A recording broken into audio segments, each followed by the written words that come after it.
नमस्कार जय जगन्नाथ वेलकम करुच्ची मो चैनल को।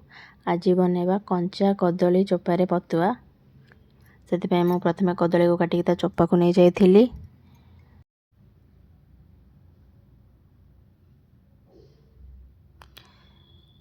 सब ग्राइंडिंग करने मु प्रथम गोटे ग्राइंडिंग जार रे फास्ट कदली चोपा को देदेली।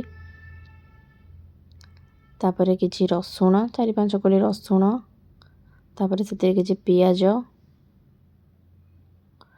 2टा कंचा लंका नले सुखिला लंका भी नहीं पारिबे, किछि जीरा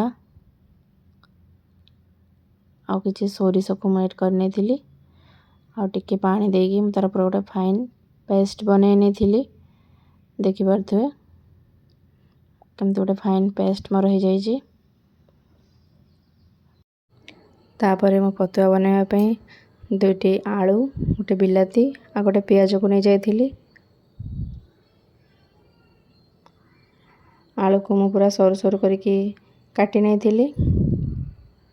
बिलाती और पियाज को भी पूरा छोट छोट करके काटी नहीं थिली। तापर गैस रे गोटे कढ़ा बसई से किछि तेल गरम हवा छाड़ी देथिली। तेल टिके गरम हो गला पर से काटिक रखिथिबा पियाज को ऐड कर देली।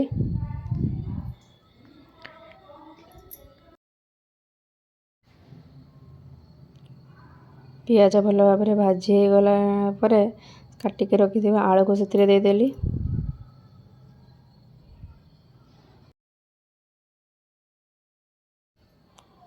से दरकार अनुसार लूण आ अल्प हलदी देकी ताको टिके भल से फ्राई करने थिली।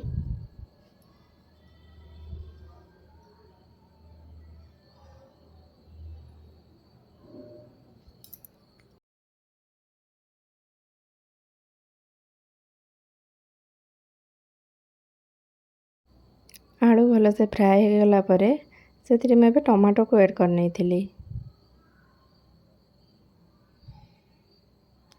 टमाटो को भी एमती भल भाव में टिके सिझिबा जाए ताको भाजी नेबी।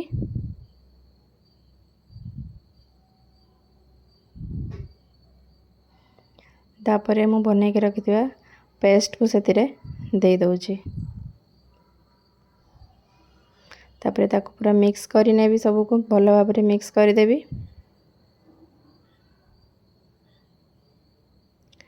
तापरे से अल्प केते पानी देकी ताको कवर करके छाड़ी देबी किछि समय पे आलू गुडा को जेमती भल भाव में सिझी जीवो।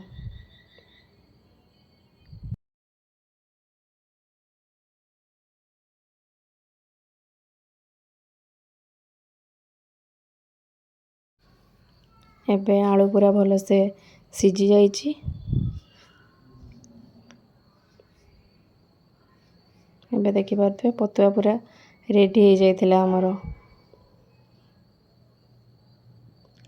जदि वीडियोटी भल लगिथिबो ताले लाइक शेयर कमेंट करबा को बिल्कुल भी भूलिबेनी। मो चैनल को सब्सक्राइब कर देबे। रहिली जय जगन्नाथ।